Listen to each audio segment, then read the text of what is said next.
Hello, my brother. Yes, yes, y'all. I'm really glad to see you today, tonight. Good to see you too. Mm.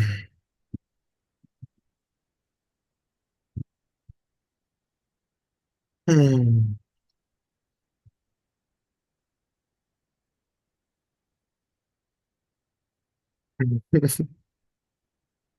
Your hair getting much longer. Yeah, I know it. Are, I are know. you blow drying these days? Nothing. It's just wild mountain hermit man mode. Yeah. All right. The beard as well. It's looking like a mystical wizard. Mm. Do you comb the beard? I do actually. I didn't do it right now, but I do. It's really fun. No grooming. Hmm.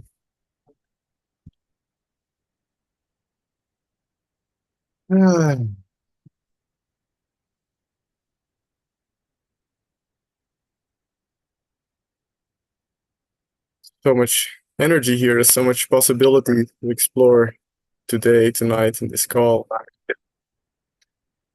Hmm.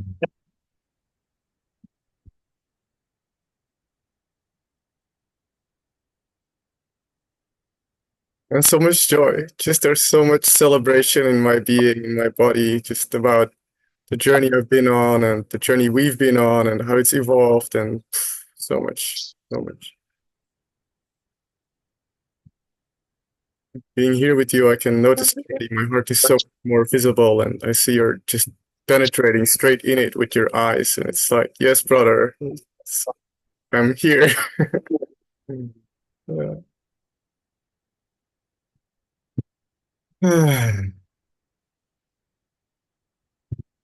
Well, feel free to share more. Yeah, thank you.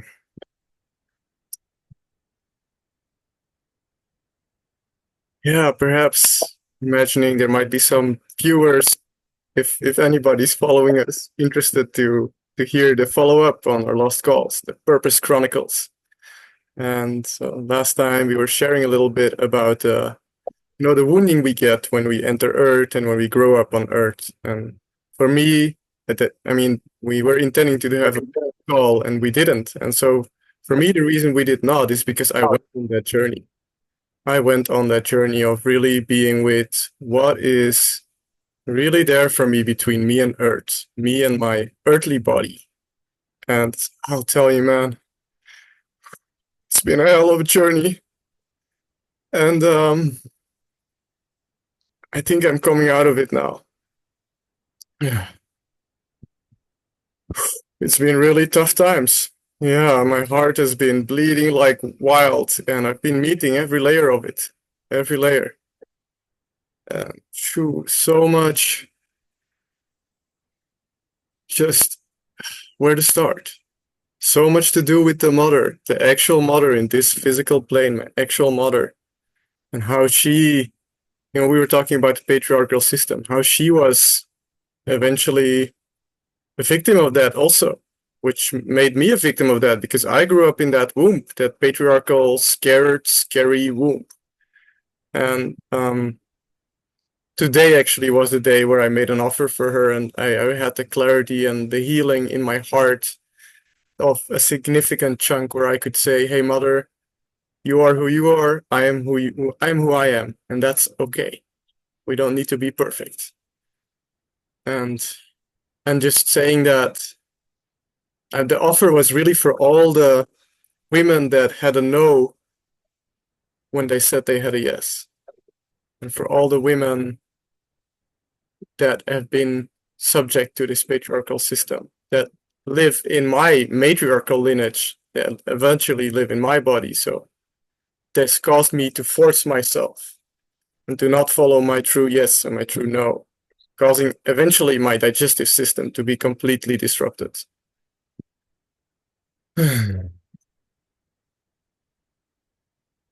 For for those who are watching, um, let's unpack this word patriarchal a little bit. I feel that uh, that word really became active for me some 10 years ago. Um, when I was on my journey, living on the land, growing my own food, um, the word patriarchal really struck me because I could link it to our agricultural system and Mm. our society and our class systems that have been based upon that. I feel lately the word patriarchal has become a little bit charged, and it's easy to just blame the patriarch for everything. You know, like a good pendulum, it will always swing both ways. Mm. But in defense of the word patriarchal, patriarch, I do feel like breaking down a little bit. Go. Um, yeah, because we've become so accustomed to a system that structurally suppresses the feminine aspect.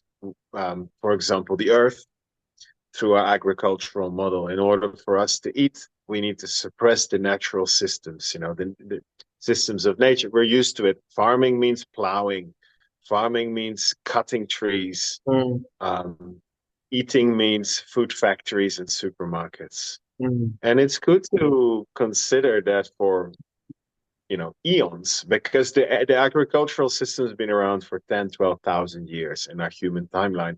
So for many more years before that, tens of thousands, hundreds of thousands of years before that, millions, depending on what timeline you're looking at, human beings have been living in another way. Mm. And if we observe the some of the traditional cultures or indigenous cultures, as some call them, today, that they're actually living examples of life as part of an ecosystem where food is not necessarily growing in square blocks. But you can look at nomadic cultures or you can look at indigenous cultures where we are more viewed as a part of the ecosystem rather than something that lives outside of it and has to suppress it. And so there's a few key factors that I see that are different in their society. Um, a connection to the divine is innate to each and every person in that community. So, hey, like in some cultures, you want to meet God, take this plant, sit in a ceremony with us and meet God for yourself, or go to this mountain and pray, or do this, or go in this river. Um, Typically, when our empirical patriarchal model took over and colonized our indigenous self, so my ancestors were colonized from Friesland some 1500 years ago, and what was said is like, no, you're no longer praying to your gods. You no longer have that direct connection to the earth and to the divine through that. Now you have to come to church. And so religion colonized this system. So, and just to, And then, to jump in there, you're speaking about this, I guess that would be the Celtic or paganistic culture that was more connected still with nature around our countries, or do you have a clue? well, yeah, even let's say in our lineage, they were already practicing agriculture, let's say 1500 years ago, but Mm. their agriculture, food cultivation was directly linked to their spirituality. So they practice an earth-based spirituality where, the connection to the earth was directly linked to their spiritual connection. Mm-hmm. Um, what we've seen happening is that we become much more mechanical about things, and Mm. everything started to become industrialized to the point after World War II, where all of our naturally organic farming was replaced by chemical farming. And we're seeing another layer of that coming now after the pandemic, where farmers are driven off their land, and we might see a whole new wave of industrialized agriculture. But all of this matters in relation to our, because this is what we are talking about, to our women. It has to do with this.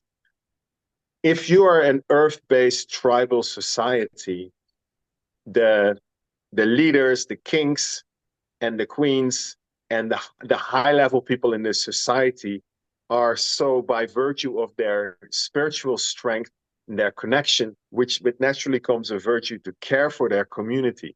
So it's like the strongest jaguar is the king of the forest for a reason. And if that's actually allowed to be played out like in nature, that's safe, because typically such a leader will take care of his people, will take care of his ecosystem in a Yeah. way that everyone can thrive, Mm-hmm. because he's part of the system, right? whilst in this patriarchal model, you can be a weak man with very little love for the earth and for your community, but Yeah. you can have big guns. You can have Yeah. big guns and a big ego and a lot of political influence. And Mm-hmm. through this suppression of the family, you forge your way to the top. And those with access to the money, so those who are probably the worst at suppressing all these earth principles, have the most power. And in that, it would become unsafe. To give you a real time example, man has a wife, and he's sleeping around with other women. The woman at home is suffering, but she's not leaving him, because if she leaves him, she gets kicked out of the community, and she's there on the street all alone with her children, not knowing how to feed them because she doesn't have access to the money anymore. So this Mm. instills a fear, and so now women have to almost suppress their innate connection to the earth and their innate willingness to nurture, and relationships are based on fear rather than love. And this is the wounds that we are carrying. Mm. And the more important layer to that is, and I'm hoping I'm not throwing in too much, and also I'll leave with this afterwards, it's really important to understand for us the aspect of the womb and the heart of a woman are really powerful vortexes for a man to manifest, to co-create through with this woman. Mm. And so if a man in business, in the business of suppressing earth, like a CEO of an oil company, and he has the next stage of his plan and he wants to tear down this rainforest, and he wants to gain that spiritual power to do so, he can do so through the womb and the heart of a woman. And which woman in the right frame of mind, with the right connection, with her womb right connected to the earth, would give that power to a man? And unfortunately, men and women these days are so disconnected that they're Mm. running around capital, and these women, they derive their self-worth out of how many Louis Vuitton bags she can buy.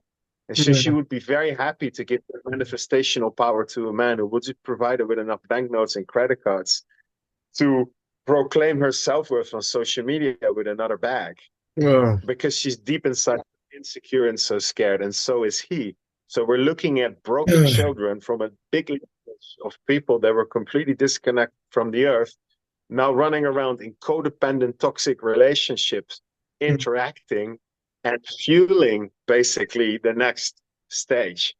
And so I don't trust anyone who's wounded to that level, that their actions don't align with the earth, man or women. And unfortunately, that's what I see in high level politicians today, little boys in big suits making toddler decisions. Can't get what you want, throw a bomb.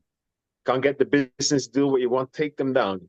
Can't put Mm. your oil mine in, burn down the village. So they're making terrible decisions in favor of, to their own Mm. fear. Because a man with a true mother wound will not feel safe until every single woman on the planet loves and approves of him. And in order to get there, he'll just rake in all the money he can in order to feel safe. But Mm. that's, of course, all a false sense of safety, and leads to very sad uh, affairs out there in the world. And Mm. so, what is the most important thing for us now? It's not to run around creating conscious businesses or doing good things for the earth. No, if we would just do what you and I are doing, is to tend to those wounds deep inside. And this is really the most important aspect. We now understand what these wounds have led to. All right, that's that. Now, if we tend to those wounds and heal them, we naturally start connecting to earth as a being deeper, and she starts guiding us Mm. again, making the right decisions in favor of all of life on earth. And Mm. we can have everything we want. There's no scarcity from such a connection, but we will no longer have the need to just rake in everything. Whatever Mm. abundance comes to us, we actually just want to share, just like a tree in the forest does. It Mm. brings in the sunlight, draws up the nutrients, and bang, it all goes back into the ecosystem that very same moment. There are no Swiss bank accounts in the forest, and nothing is being stashed, because everything that's stashed will just rot. So humans are the only ones that are raking because they're scared. Mm. And so we are coming to a state where we can live free of fear, in full trust of life's unfolding, in harmony with Mother Earth, Mother Nature, and all of life here. And the path to that is the work that we're doing, is to heal those ancestral wounds. So well done, high five for doing that.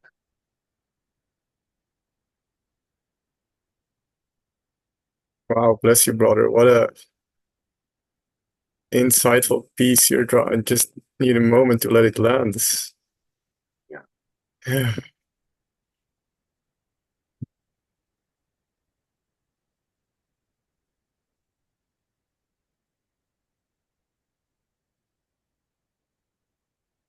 yeah. And um, thank you for sharing that, Simon. It feels like, in a way, you're light years ahead. And mm,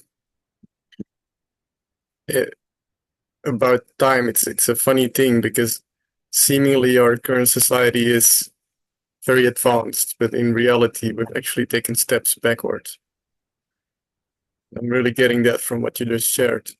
And um, I'm an interest to hear more about what you shared about working together with a woman, not for necessarily a child, but for serving something bigger. And it seems you have some gold there, and I'd be very open to hear it. And after that, perhaps seeing that we have about 30 more minutes, I'd like to open a space to explore really more what you already started touching, which is the divine purpose of each being. And please go ahead and tell us a bit more about this womb co-creation with a woman, and power dynamics, and yeah, whatever you have.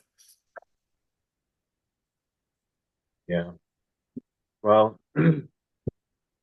just like the way um, a baby is born, obviously from the mother's womb, the Mm, first place it goes for nourishment is straight to the breast of the mother. mm, That is the first place of nourishment. And physically speaking, the woman is a plus in her heart chakra. mm, She nourishes. I believe she has a direct connection to the earth, and she nourishes us with life energy physically when we are a baby, and this continues into life. And the man um, receives through the heart. And when our women are living in fear and stress and gone through traumatic experiences and their hearts have closed, energetically, I'm talking, we're all becoming deprived. We're all becoming hungry in the same way that we are mistreating the earth through our degenerative, harmful agriculture. The earth crust literally dries up and closes up, trying to protect itself, and we yeah. become hungry. Isn't it just so tragic when that happens? Mm, And ironically, this aspect can heal by the tending, loving care of the masculine, the patient tending, loving care of the masculine, where humanity can represent the masculine, like you and I, men and women, can tend back to the earth and do our best to bring healing capacity. And as a man, we can do the same with the woman, with our presence. We are absolutely don't need to become sexual with a woman in order to have those co-creative juices flowing. And just by being in a kind, loving, trusting relationship with any of the women around us of all ages, we can create situations where their hearts start to heal and naturally open. I don't think this is a really difficult process. I think this sort of naturally happens, of course, all the time with groups of people, families, groups of friends, and this heart energy starts flowing, and we can truly start co-creating again. And we all intuitively know how this feels and how this works.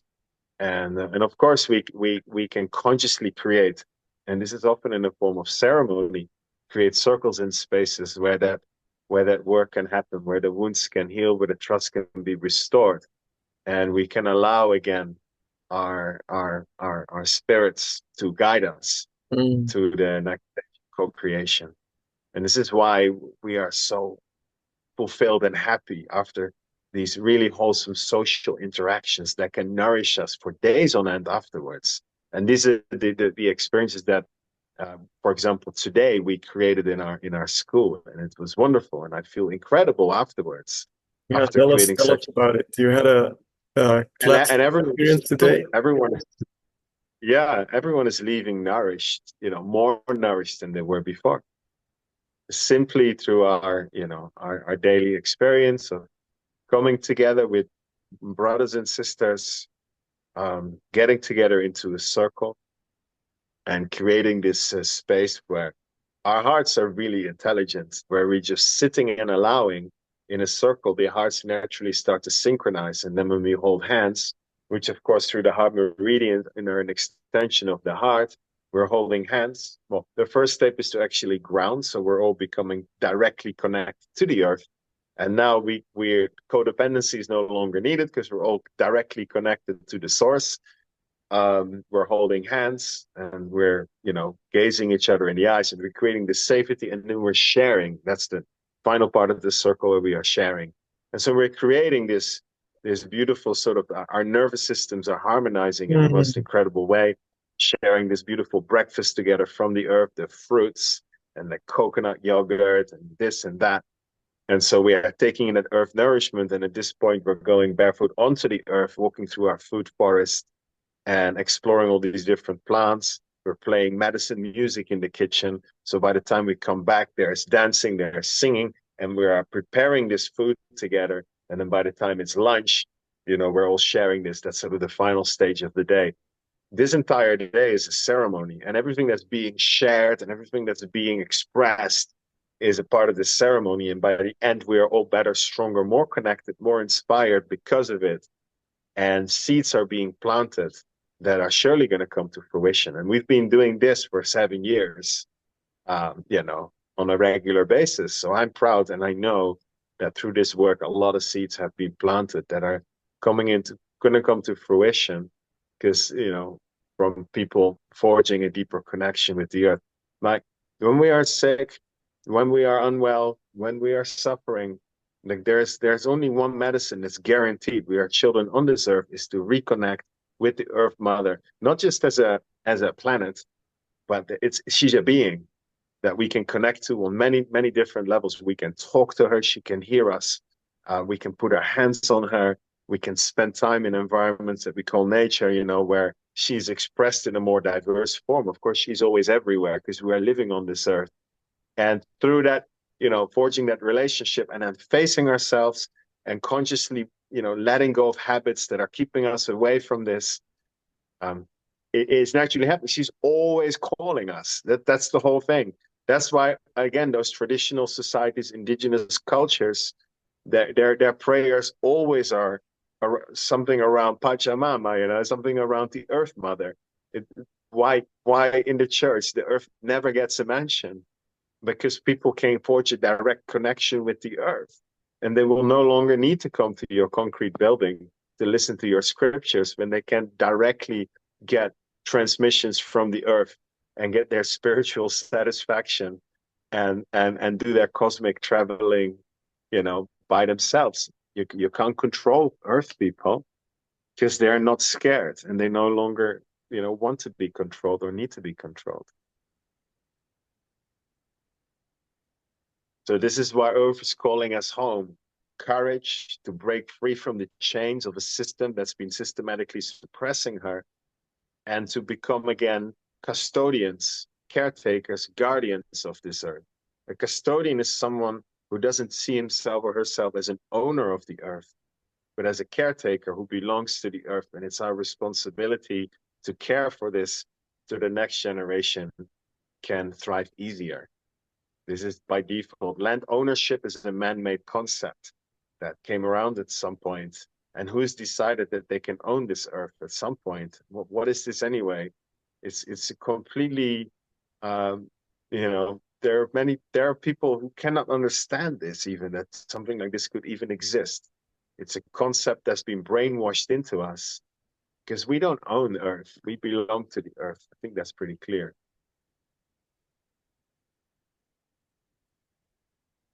Yeah, yeah, I want to reflect on that. And also, thank you for planting those seeds. It seems like it's really an example of a man on a mission here, sharing what you see is wrong with the world, and you're sharing the medicine you're already sharing. So I applaud you for that.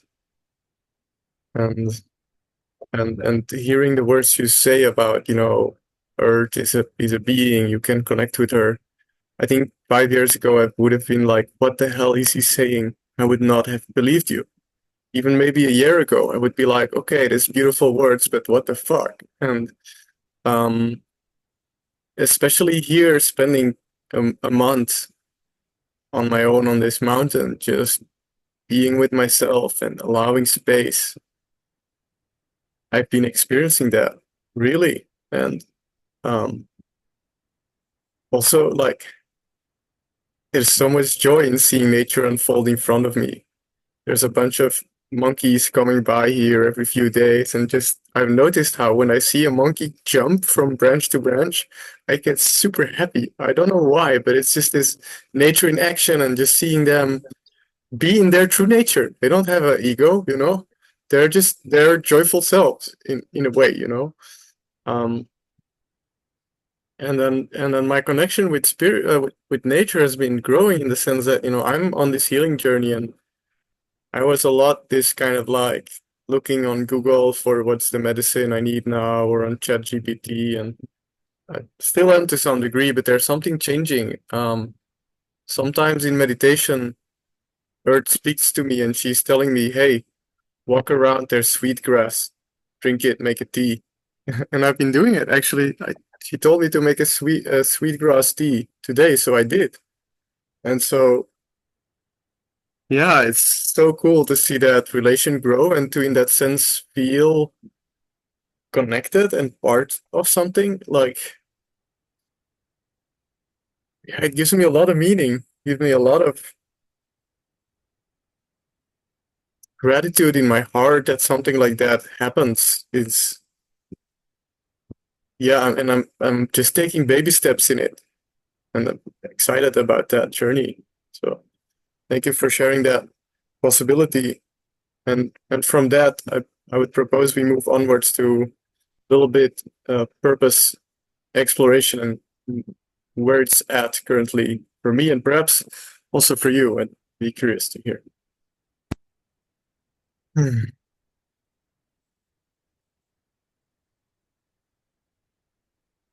Go ahead. Yeah, it's taking a moment here. Hmm. There's a big medicine, you've been planting that seed also for a little bit, and I needed to just peel off many, many layers, even after all the things you shared with me about, being okay, being a mess, being okay where I am, and just all that humanness. And it's really this is part of what I got passed on from my mother and the whole lineage that, I'm not good enough as I am and I need to do something to be valuable or to be worthy. And in my case, it turned up as a lot of healing work. And it's really an addiction um, that I'm slowly looking to. I'm slowly lessening that. And so I'm coming into a place of, okay, I am okay. I am here. I am okay. And then this is my current edge. It's like, okay, I'm here, I'm okay. And there's a lot of joy from that. And there's just like this natural tendency to want to share that joy with people. That's also the sort of impulse I followed today to jump on this call with you. It's like, hey, I really want to share joy with Simon and share about my journey and um, share connection also. And my mind is still a little old school and figuring out this new way. And this is actually asking like, okay, what now? We are here now. We are okay. What now? Is it as simple as just saying, I'm just gonna follow my highest excitement? And yeah, I feel fear about that because it gets me easily very mental, like what is my highest excitement? And I need to write it down and figure it out. And I don't want to go there anymore, actually. And I get more simpler things like I just want to be on a stage and sing my heart out and entertain people with that and make them feel the joy I'm feeling. Stuff like that. And it's much more simple. And yeah, I'll be curious. You have some pointers or some sharings about, what happens when we arrive at this stage? What is next? What is the next unfolding or whatever you feel like sharing about this?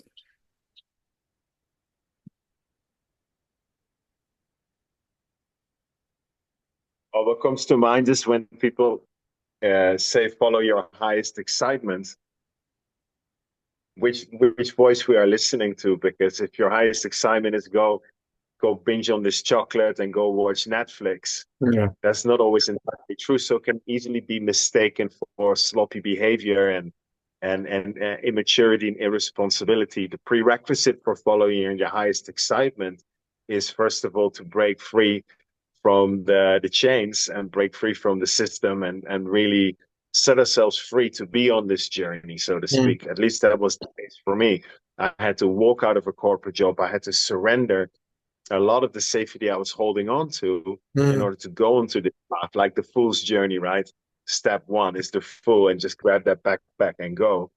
And so don't like that's a prerequisite. And if we check that box, I don't think we really have much interest in distracting ourselves with a lot of bad habits. Of course, we all have our vices, and I'm not saying we can live a squeaky clean life and walk a squeaky clean path, but there is some kind of purpose. And it's how it always worked for me. I follow my highest excitement, my highest joy, which is a high frequency, and I share and give without expecting anything in return.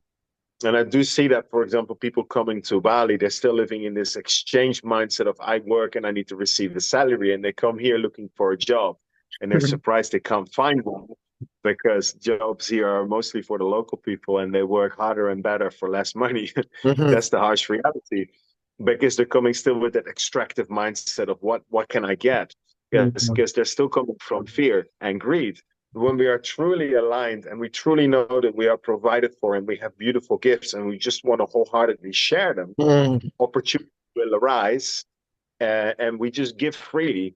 And I believe this then gets us ready. And at some point, was my experience. I was doing the things I love for free, like sharing, for example, my cooking skills.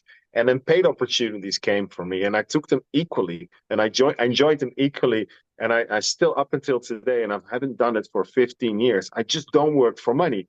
And then people think I work for free. I said, no, I don't work for money or for free. I just share my love. I don't even work. Work implies trabajo, implies suffering and sweating. I just share my love. That mm, service to myself, service to others are all one and the same because I do what I love that serves me and serves others. And I receive the exchange where it presents itself. You mm, see? So we have to get that really clear, that money picture. It seems to be very hard to grasp for a lot of people still, because mm, they're still entwined in this system of prostituting their precious life force for a salary. And so mm, to get really clear on is what we are doing wholeheartedly and fully trusting the path and sharing it, even if, trusting we're provided for, and then the structures can come along that start providing the things that we truly need. But greed only arises when people are in fear in the first place. So we have to forge that really deep connection to ourselves, to our soul, and to the earth. So we become really soul infused. And so our actions are the actions of our soul. They're one and the same. So we don't have to get so mental about it because the soul leads the way. mm. Yeah, and the thoughts and the mind kind of follows.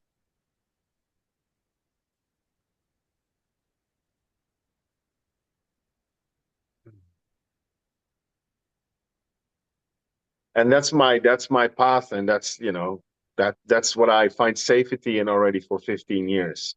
So And when you, I go into fear, I come back to surrender. you Like make that's it the only seem path I so, have walked. yeah, yeah, sorry. And when you share that, it just seems so easy. You make it seem so easy, and it's a rare thing for a being to be soul infused on this planet. It's my experience, at least. Yeah, it might be. And I'm not saying this is everyone's path or everyone's ready for that or everyone should walk this path, but it's absolutely my path. And it Mm, doesn't mean it's easy. It's been terrifying because, we are called into greater courage. It's been unsettling, it's been tiring, it's been difficult, it's been exhausting. But underneath all of that, there's always this safe haven of like, I wouldn't want it any other way. I'm out. I cannot go back ever. I don't want to go back. I will not go back. I'm already out. You see, I'm already out of this cage. mhm, mhm, And this the only place that I find safety mhm, is this. knowing that I'm doing what my soul came here to do. Yeah. There's absolutely zero doubt. I Mm, can doubt any other relationship around me, including my closest ones, but this one I know to be true. And mm, with that, it's safe to surrender any of the worldly creations and possessions in every moment. And I have done so. And you know the stories how I've surrendered the things I built and left it all behind and came back only because they were calling me back. So we're constantly being asked to surrender, to let go. That's another part of being a guardian, a custodian. You don't derive anything from controlling the situation. It's pure service to the thing, whether it's a relationship or a structure or an organization. Pure service to it, willing to let it go in every moment, yet wholeheartedly showing up for it simultaneously. Loving it in the face of death, loving it in the face of it ending in any moment, loving it wholeheartedly. And I believe for in speaking of being with a woman, that's the only space in which she can now heal those wounds of the control and feel on one hand fully supported and held, on the other hand feel fully free simultaneously, fully committed, but mostly committed to her own soul journey. That if it's called for, this soul and your soul can move freely wherever they need to go. But don't mistake that for not being committed. There are many, there are many ways the ego can use this as a cover up for being afraid of fully committing to something or fully, the willingness to die or live for something. It can be very easily like distorted, but at its purest level, that's where it's at. yeah. Thank you for sharing that. Your courageous heart. And yeah, I consider you somewhat of a mentor, and I wanna ask if you would, hmm, how do I ask this? Yeah, I think I'll just share that. So I've had this clear calling like this. Mother wound work is really on my bench, and I need to spend some time with it, and I did, and I found out many things. And I lost a twin, and many tears, and blah blah blah. And now it's like, okay, I'm here at a place of more self-acceptance. I can still feel there's a little more tears to shed, but it's starting to be okay enough for me to say, I don't need to be healed to follow my joy. And I'm with the question, what is the I'm still being with the question, and I feel fear to say it, but it's true for me right now. I'm still being with this question. What do I commit to? What is my highest joy? And this is why we're here on the call partially also today. It's like um maybe it's still too much of a mind thing, but yeah, perhaps you have a piece for me to sit with this next week, or a challenge for me, or a few questions for me to sharpen my sword, or anything about this current stage and place I'm in. Are you enjoying this call we're having right now? Yes, it is flowing very nicely, and it's also following my excitement in a way. Yeah. I think this is what I'm trying to say. Like, it's very, for me, it's this elusive purpose thing. It's very much a moment to moment Mm, thing, and sometimes it's pretty mundane, and sometimes it's ecstatic. mm, But either way, it is just happening. I think the moment we start trying to dissect it and figure it out and write it down, we kind of take ourselves away from, you know, what it truly is. Like children don't do that, and they probably live their highest purpose and their highest joy in every moment mm-hmm. until the schooling system trips them out of them. I think Oh. we shouldn't really overcomplicate it. And I see many like what society considers the simple people around me in these villages, and they're probably living living it already, to an Mm, extent. So yeah. yeah, I wouldn't overthink it too much. You're on the path and just keep going day by day. Some days are hard, some days are easy. Mm, Um, but you're on the right track, and just keep soldiering on and don't overanalyze it. And yeah, don't be a perfectionist to yourself or to your surroundings. But that would be if you wanted to ask for some advice, just lean in a little bit, take good care of yourself, and trust the path. And then don't take anyone, including myself, as an example, because we're all, you know, you can feel inspired by another, but don't copy them. It's like you like in the forest, you're this unique creature, and Earth wants you to be you. And you come in perfectly, Wout Eekhout. Here we are, this is it already, and just to see how much you dare to just share of yourself with the world.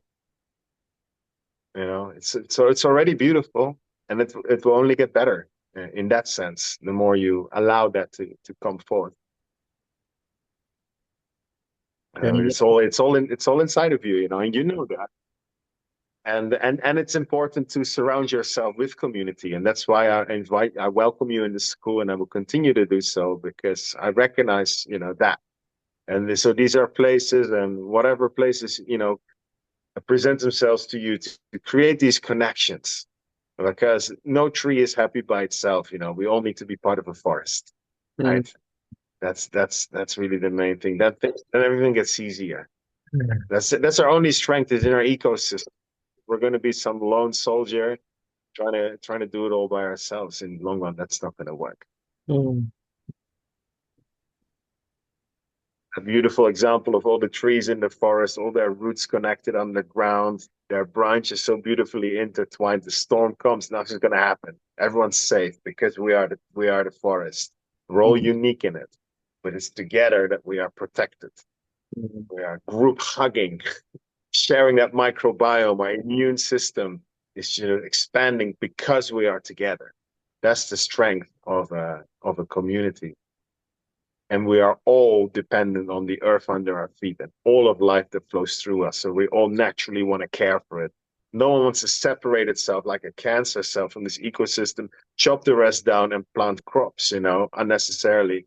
We want to harmonize everything because we know it feels good and we know it's the only sane way of doing it, to harmonize with all life, animals, the plants, all of life. yeah, there's a great piece of wisdom I got once about these questions like purpose and these bigger questions. And the piece of wisdom goes something like, rather than looking for the answer, live the question. Be on the quest of the quest I on. So the question. And so I think, when I came here in Bali, my quest was really like finding myself, finding my home in my heart, really. And I believe just this next chapter is perhaps just the quest of what does my joy look like? What and just being with that. And rather than figuring it out on a piece of paper mission statement, just living it and experiencing it and trying it and being in that mode of being. And yeah, that feels like it for me now. And that I'm getting that reflected back from what you just shared also. And if Yes. it doesn't involve dancing and singing, I don't trust it because that's what humans do naturally when they're in their joy. Mm, That's a good, when it's the last time we were dancing and singing, moving freely, laughing at the silliness of it all, like naturally finding that rest. That's the foundation, I believe. If we don't have that, we have nothing. So